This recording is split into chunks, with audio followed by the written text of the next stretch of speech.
الحمد لله نحمده ونستعينه ونستغفره ونعوذ بالله من شرور أنفسنا ومن سيئات أعمالنا من يهد الله فلا مضل له ومن يضلل فلا هادي له ونشهد أن لا إله إلا الله وحده لا شريك له ونشهد أن محمدا عبده ورسوله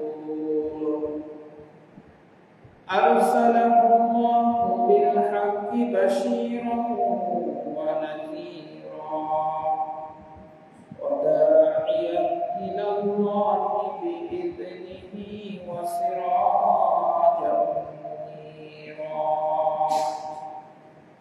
فقد قال الله تعالى في كلامه المجيد والفرقان الحميد أما بعد فأعوذ بالله من الشيطان الرجيم بسم الله الرحمن الرحيم الذين آتيناهم الكتاب يعرفونه كما يعرفون أبناءهم وإن فريقا منهم ليكتمون الحق وهم يعلمون وقال تعالى وإذ قال عيسى ابن مريم يا بني إسرائيل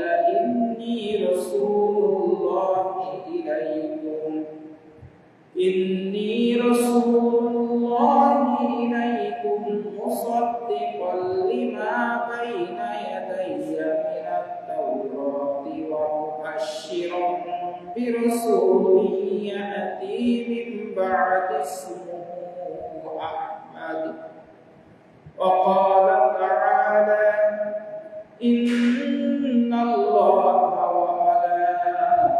وملائكته يصلون على النبي يا أيها الذين آمنوا صلوا عليه وسلموا تسليما اللهم صل على محمد وعلى آل محمد كما صليت على إبراهيم وعلى آل إبراهيم إنك حميد مجيد اللهم بارك على محمد وعلى آل محمد كما باركت على إبراهيم وعلى آل إبراهيم إنك حميد مجيد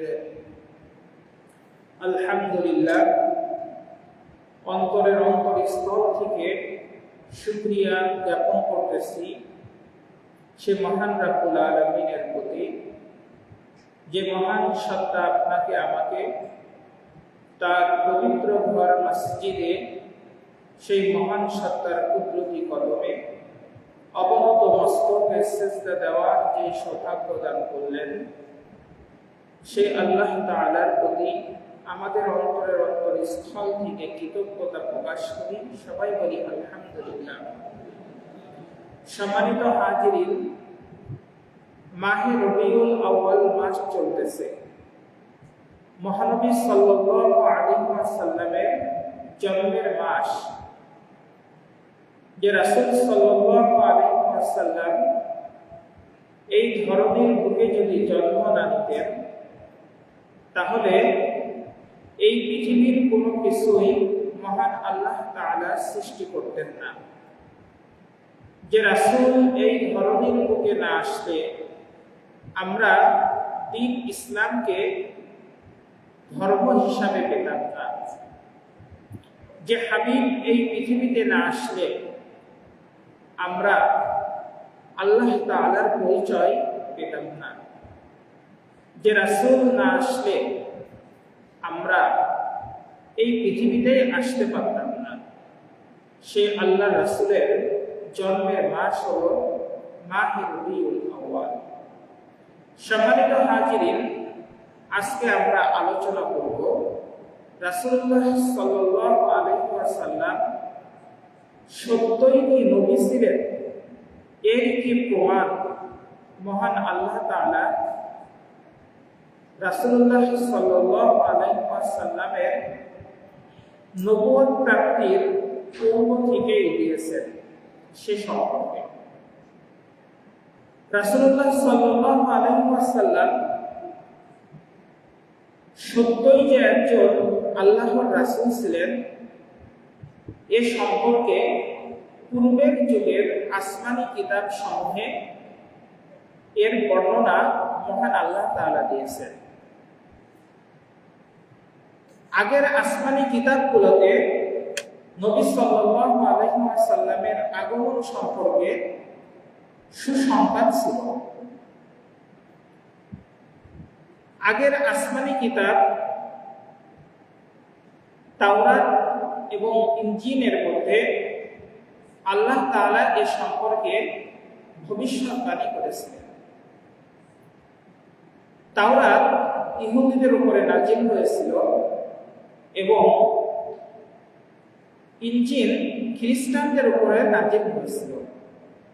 আল্লাহ তাআলা এই দুইটি কিতাবের মধ্যেই আল্লাহ রাসূলের আগমনী বার্তা দিয়েছেন। রাসূলুল্লাহ সাল্লাল্লাহু আলাইহি ওয়াসাল্লাম কেমন হবেন, তার দেহের গঠন কেমন হবে, তার মাথার চুল কেমন হবে, তিনি কোন অবস্থায় আগমন করবেন, কোন এলাকায় তিনি আবির্ভূত হবেন, তার চোখ কেমন হবে, তার নাক কেমন হবে, কখন কখন তিনি সফরে যাবেন, সব বিস্তারিত বর্ণনা আল্লাহ তাআলা এই কিতাবগুলোর মধ্যে করে দিয়েছিলেন।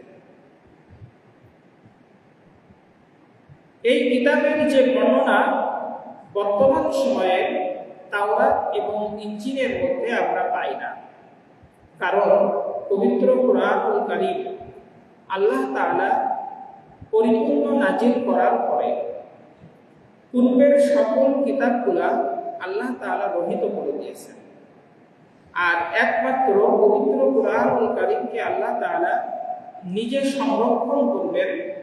এই বিষয়ে পবিত্র কুরআনুল কারীমে তিনি নিজেই বলেছেন। মহান আল্লাহ তাআলা বলেন, ইন্না নাহনু নাযালনা যিকরা ওয়া ইন্না লাহু লাহাফিজুন।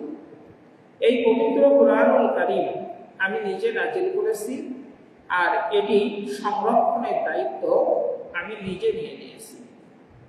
সম্মানিত হাজিরিন, নবী সাল্লাল্লাহু আলাইহি ওয়াসাল্লাম সত্য যে নবী ছিলেন তার প্রমাণ আমরা ইনশাআল্লাহ ধারাবাহিকভাবে বর্ণনা করব।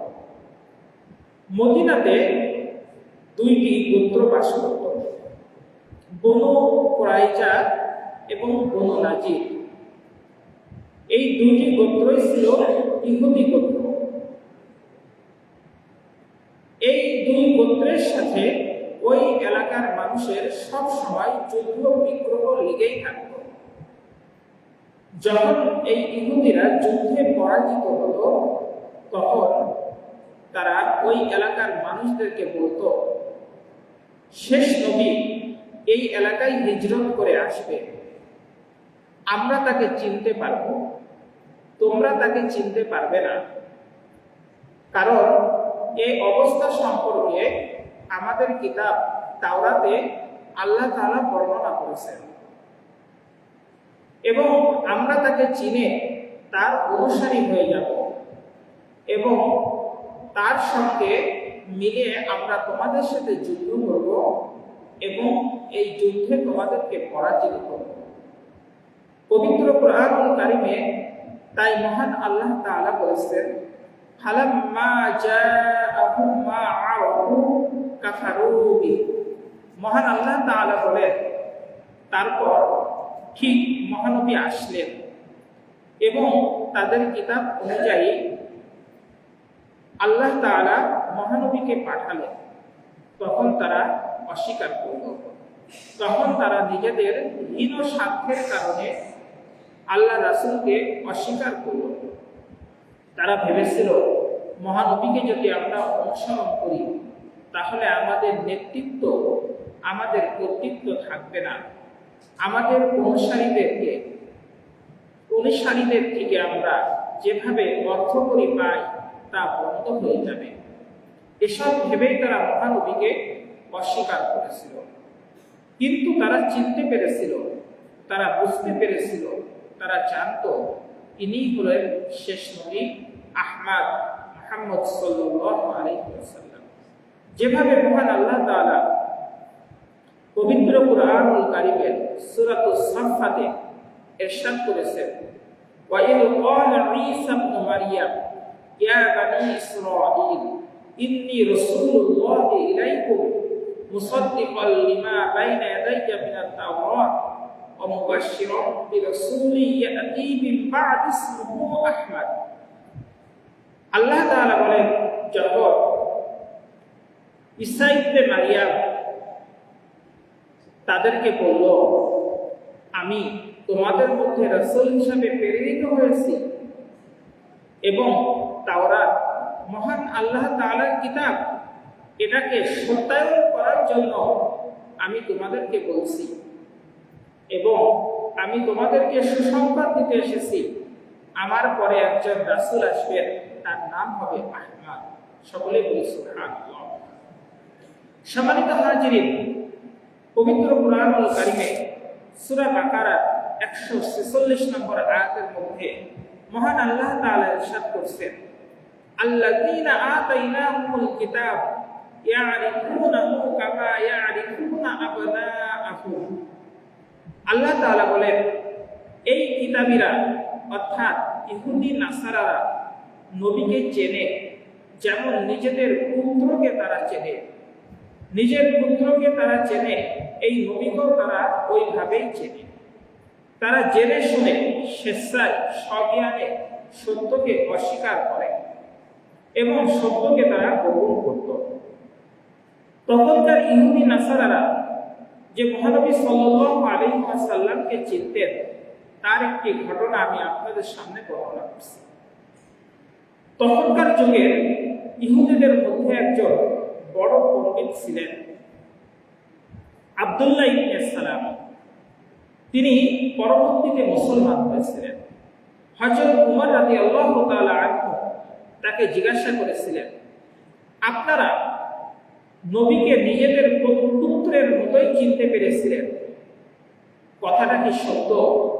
তখন আব্দুল্লাহ ইবনে সালাম জবাব দিয়েছিল, আমাদের নিজেদের পুত্রকে চিনার ক্ষেত্রে অনেক সময় সন্দেহ লাগতে পারে, কিন্তু মহানবী সাল্লাল্লাহু আলাইহি ওয়াসাল্লাম যে সত্য নবী, এ সম্পর্কে চিনতে জানতে আমাদের কোনো সন্দেহ ছিল না, কেননা আমাদের কিতাবে এটা সুস্পষ্টভাবে মহান আল্লাহ তাআলা বর্ণনা করে দিয়েছিলেন।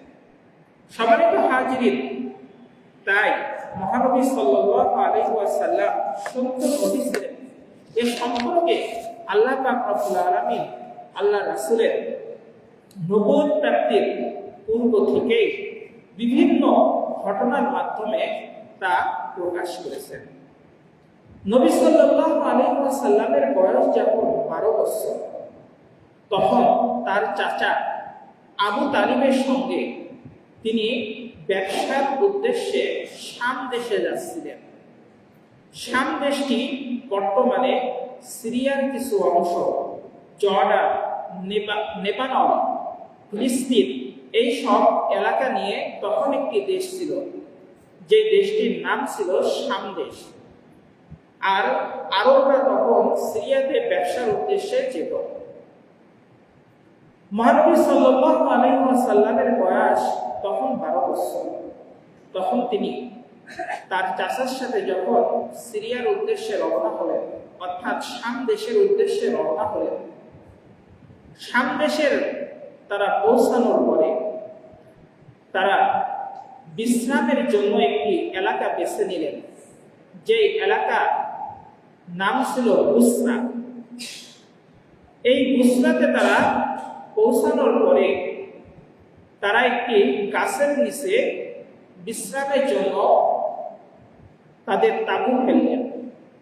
তখন তার পাশেই একটা গির্জা ছিল, যেই গির্জার পাদ্রী ছিল বুহাইরা রাহেব নামে, আর পাদ্রীর মূল নাম ছিল জার্জিস, কিন্তু তাকে ডাকা হতো বুহাইরা পাদ্রী নামে। তিনি দ্রুত গতিতে ছুটে আসলেন। আসার পরে তিনি এই কাফেলার মধ্যে মনে হচ্ছে কাকে যেন খুঁজছেন। আবু তালিব জিজ্ঞাসা করলেন, যেহেতু তিনি কাফেলার সর্দার ছিলেন। তিনি বললেন, আপনি কাকে খুঁজছেন? মনে হচ্ছে আপনার কোনো কিছু হারিয়ে গেছে।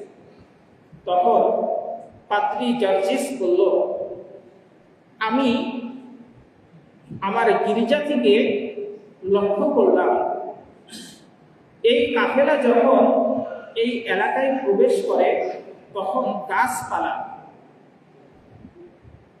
কাকে যেন সেজদা দিচ্ছে, আকাশ থেকে মেঘখণ্ড কাকে যেন ছায়া দিচ্ছে। তখন আমি আমাদের কিতাবের ভাষ্য অনুযায়ী বুঝে ফেললাম এই কাফেলার মধ্যে শেষ নবী আছে। কেননা আমাদের কিতাবে শেষ নবীর যে আলামতগুলো দেওয়া হয়েছে সবই এই কাফেলার মধ্যে আমি পাচ্ছি।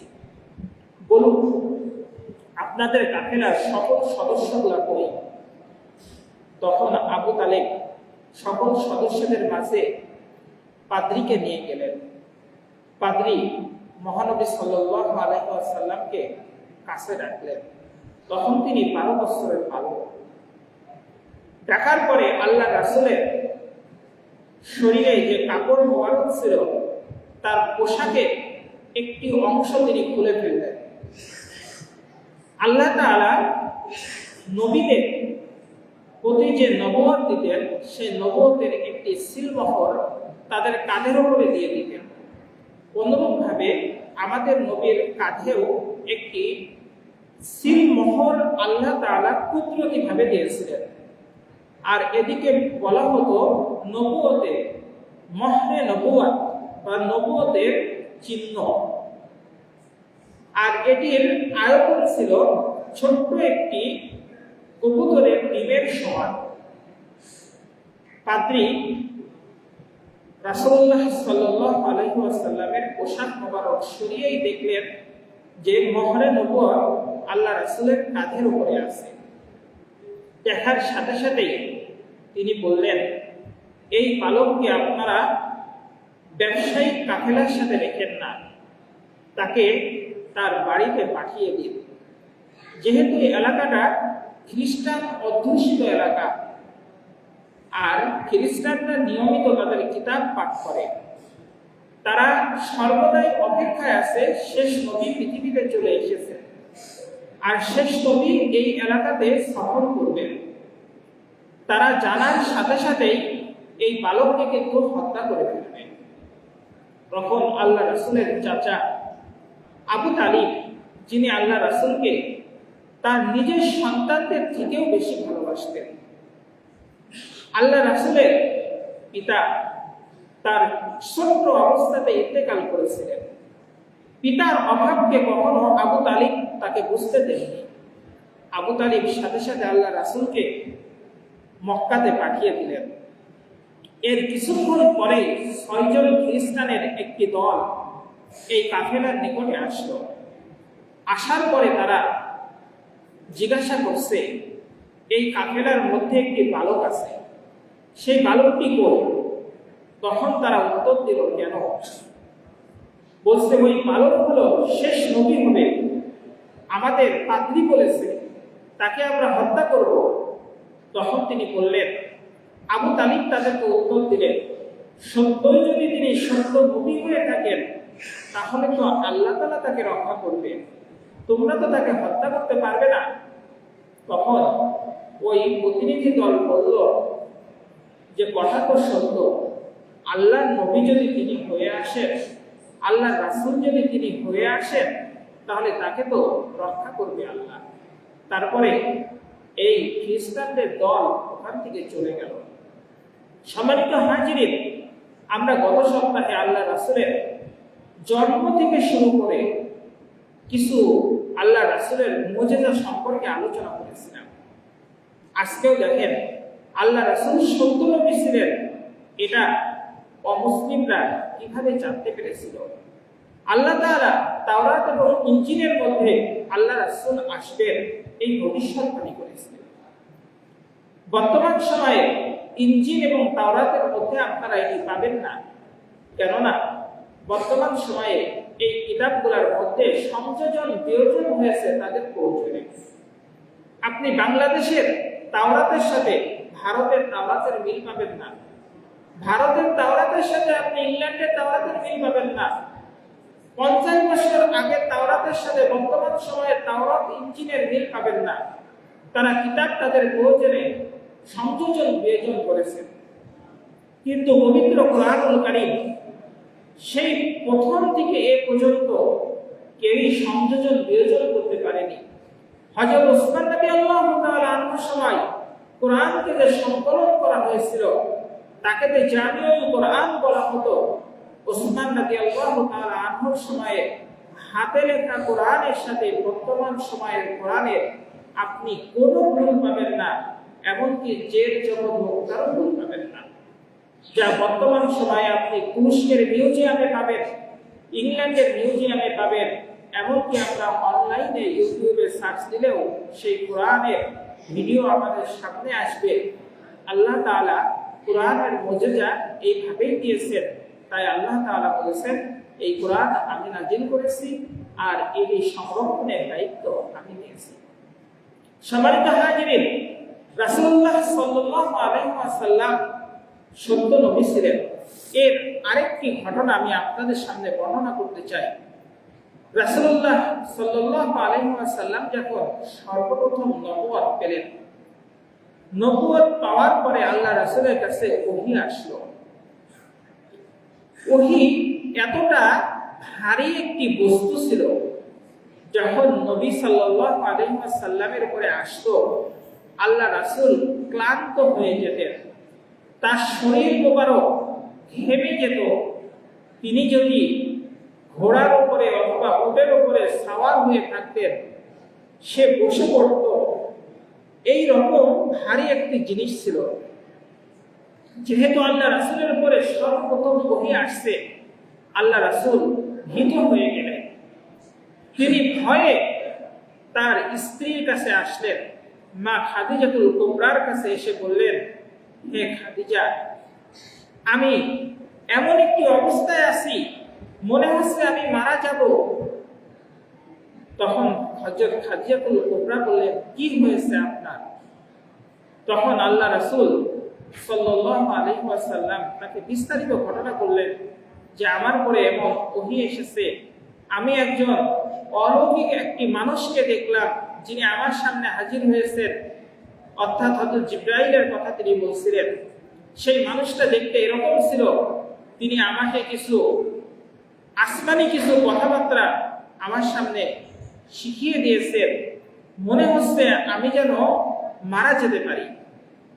তখন হযরত খাদিজাতুল কুবরা বললেন, আপনি তো সেই মানুষ যিনি ছোট্ট থেকে মানুষদের বিপদে এগিয়ে যান, আপনি তো সেই মানুষ অনাহারীকে খাবার দেন, আপনি তো সেই মানুষ যিনি আমানতের কখনো খেয়ানত করেন না, যার কারণে মানুষ আপনাকে আলামিন বলে ডাকে।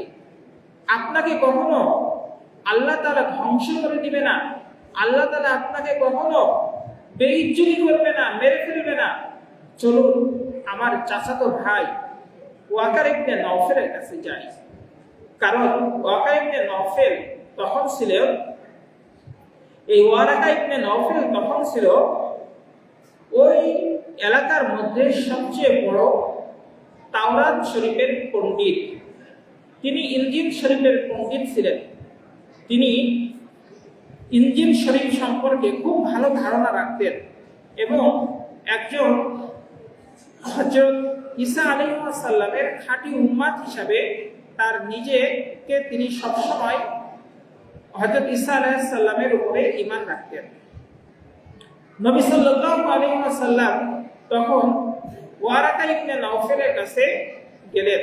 যাওয়ার পরে ওয়ারাকা ইবনে নওফেল আল্লাহ রাসূলকে জিজ্ঞাসা করলেন, ভাতিজা কি হয়েছে তোমার, কি ঘটনা তুমি আমাদেরকে বলো। তখন তিনি বললেন ওয়ারাকা ইবনে নওফেলের কাছে যে আমার কাছে এরকম অলৌকিক কিছু বার্তা এসেছে, আমি এই বিষয়গুলা সম্পর্কে খুবই ভয় পাচ্ছি। তখন তিনি বললেন, হে আমার ভাতিজা শোনো, সহিহ বুখারীর মধ্যে ওয়ারাকা ইবনে নওফেলের সেই কথাটি এসেছে।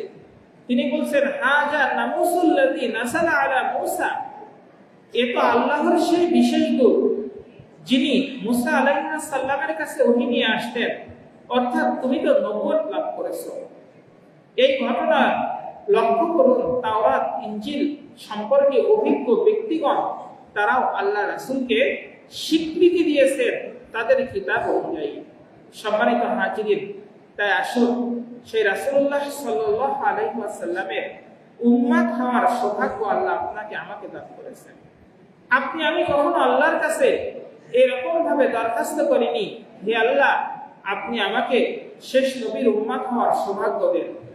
আল্লাহ তাআলা আপনাকে আমাকে অনেক ভালোবেসে অনেক মহব্বত করে শেষ নবীর উম্মত হওয়ার সৌভাগ্য দান করেছেন। জীবন আমাদের একটাই, আমাদেরকে একদিন আল্লাহর কাছে ফিরে যেতে হবে, আল্লাহর সামনে আমাদেরকে দাঁড়াতে হবে। আল্লাহ তাআলা যদি সত্যই থাকেন, রাসূল যদি সত্যই আসেন, ওই কাল কিয়ামতের ময়দানে কোন নবী তার উম্মতকে সুপারিশ করতে পারবেন না আল্লাহ রাসূলের অনুমতি ব্যতীত। আল্লাহ রাসূল সাল্লাল্লাহু আলাইহি ওয়াসাল্লামই একমাত্র নবী, একমাত্র রাসূল যিনি এই সুপারিশের দায়িত্ব তার হাতে থাকবেন। হাউজে কাউসার যার হাতে থাকবে, সেই রাসূলুল্লাহ সাল্লাল্লাহু আলাইহি ওয়াসাল্লামের সর্বশ্রেষ্ঠ উম্মত হওয়ার সৌভাগ্য আল্লাহ আমাদেরকে দান করেছেন। তাই আসুন আল্লাহ রাসূলের জীবনকে, আল্লাহ রাসূলের সুন্নাহকে আমাদের বাস্তব জীবনে আমল করি। কারণ আল্লাহ রাসূল সাল্লাল্লাহু আলাইহি ওয়াসাল্লাম বলেছেন, মান আহাব্বা সুন্নতি ফাকাদ আহাব্বানি ওয়া মান আহাব্বানি কানা মাই ফিল জান্নাহ। আল্লাহ রাসূল বলেন, যে ব্যক্তি আমার আদর্শকে ভালোবাসে, আমার সুন্নাহকে ভালোবাসে, প্রকৃতপক্ষে সে আমাকেই ভালোবাসে। আর যে আমাকে ভালোবাসবে সে আমার সাথে জান্নাতে প্রবেশ করবে। সম্মানিত হাজিরিন, আল্লাহ রাসূলের সাথে জান্নাতে যাওয়ার সৌভাগ্য আল্লাহ আমাদের সকলকে দান করুন। আল্লাহ এবং তার রাসূলের আদর্শ অনুযায়ী, আল্লাহ তাআলার নির্দেশনা অনুযায়ী, আল্লাহ রাসূলের সুন্নাহ অনুযায়ী আমাদের বাস্তব জীবনকে আমরা যেন সাজাতে পারি, সেই তৌফিক আল্লাহ আমাকে, আপনাকে, আমাদের সকলকে দান করুন। আমিন। ওয়া আখিরু দাওয়ানা আলহামদুলিল্লাহি রাব্বিল আলামিন।